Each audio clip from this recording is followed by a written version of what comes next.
Неколку денови поред, Берово има безмалку 4 пати поголемо загадување на воздухот од нормалното. Вредностите на PM10 честичките во континуитет се движат помеѓу 100 и 150 микрограми на метар кубен. Состојбата особено загрижувачка е денеска, кога градот кој е синоним за чист воздух и здрава животна средина, се разбуди во црвена аерозагадена зона со 190 микрограми на метар кубен PM10 честички. Зошто ова му се случува на Берово?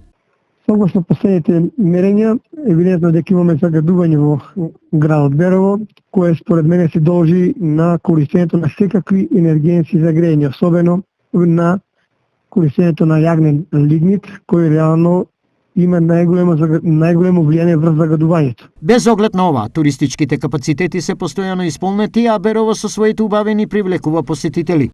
Како и секој јануари до сега, и овој јануари имаме доста посети од семејни посети од семејства со мали деца, баби, дедовци со внуците.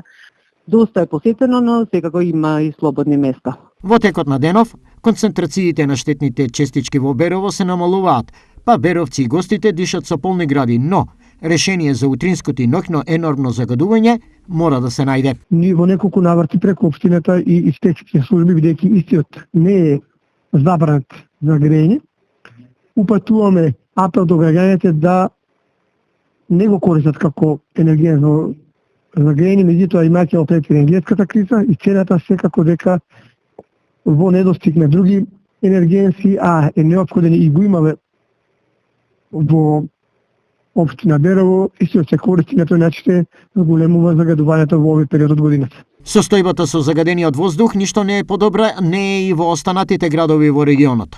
Ноќеска, Штип имал концентрација од 270 PM10 честички, Кочани 214, а Свети Николе 252 PM10 честички.